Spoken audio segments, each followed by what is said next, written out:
What the fuck? Do I have to keep doing this? Okay. Final take. 2023 Hyundai Santa Cruz SEL Premium. It looks something like the XRT trim. The rugged package they call.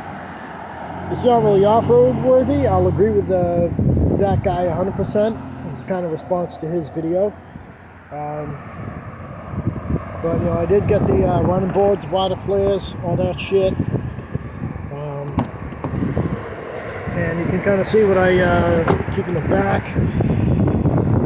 It's Hyundai. They never had a clientele for off-road worthy vehicles. Yeah, because I imagine everybody else was. You know, you had your Toyota Land Cruisers, your fucking, you know, Ford Explorers, Chevy Blazers, before they got rid of those. And your Hyundai had the Santa Fe. You know, and that was their first SUV, and then came the Tucson. And you know, again, I imagine the earlier ones had the old school, you know, 4 high, 4 low. Then they switch over to an all-wheel drive platform. And you know, Honda was the first of the revolutionary out of nowhere with their Ridgeline, which still sells. It's a bigger vehicle than either this or the Ford Maverick, but that's how they made it. One thing I do want to touch base while it's here is you'll notice how the headlights, they're a little lower than I would have liked, but that's how they made them. And you can kind of see how I can put my hand in this lip. You know, in comparison to many vehicles, you know, this lip, in my opinion, limits peripheral vision, you know, up close. You can even see how on that rig that the lights kind of wrap around the whole outside, so it probably gets much better peripherals. And obviously regular grill, you know, so not going to get into that. Much like that guy's own Santa Cruz, I got the skid plate. Santa Cruz approved. And it's got like these little things, so no, that wasn't COVID. So yeah, so that's that.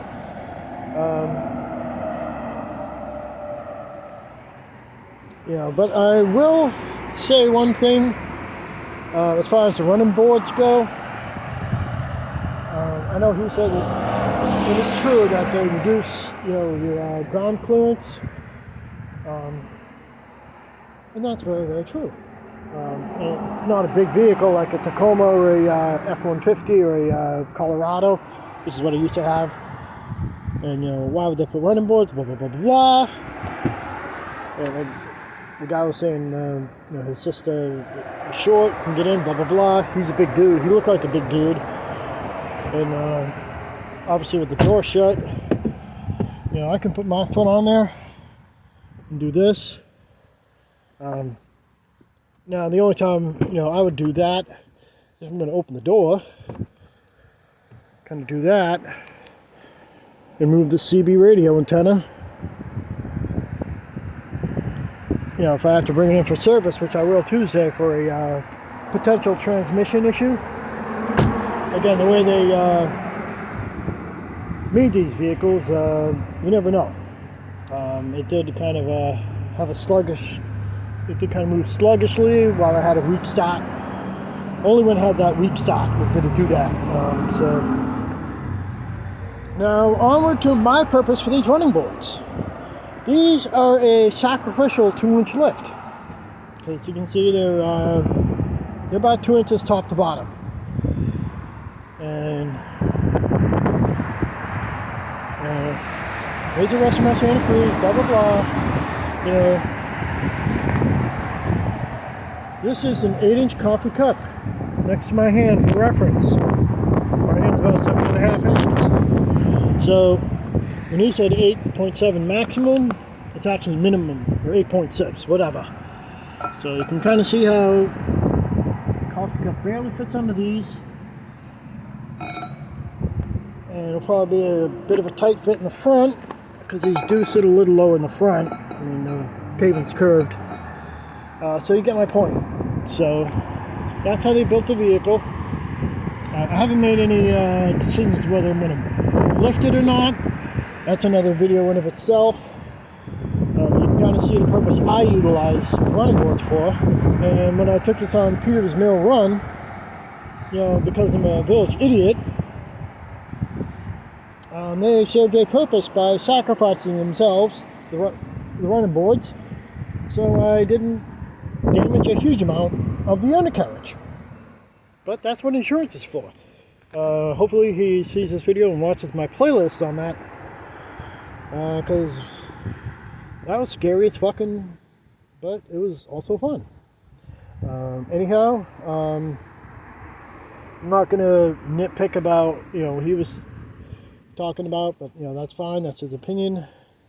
But you know, whether this or the Maverick, you're not going to do anything super crazy in each, although the Maverick's probably is a bit more off-road capable than this. It's made by a different company for a different clientele, and unfortunately, I wish this were still true, that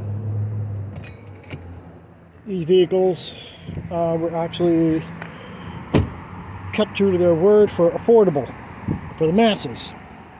Now, if you get the baseline trim of either this or the Maverick, they're both under 30K, but they're front wheel drive, and that might be good for most people. And what you're also getting would be a front wheel drive truck, which is practically unheard of. Now obviously with this, the tonneau cover, it reduces some of the storage capacity. I'm going to see how I have my hand on it, just for comparative purposes. You can remove it some way, but that's also a pain in the ass. You know, I mean, for what I use it for, it's truck enough for me. The stuff I put in isn't big or bulky, so you know, right for now it works for me. So as far as the potential transmission issues, we'll see how the service department handles it, because that, much like any vehicle, is a big factor in whether you stay in that vehicle. But you know, enough about that. You know, the running boards are the temporary 2-inch lift kit that'll sacrifice themselves when you go over rough terrain. You know, especially the rocky parts of Peters Mill Run. Anyhow, that's it for me. Over and out.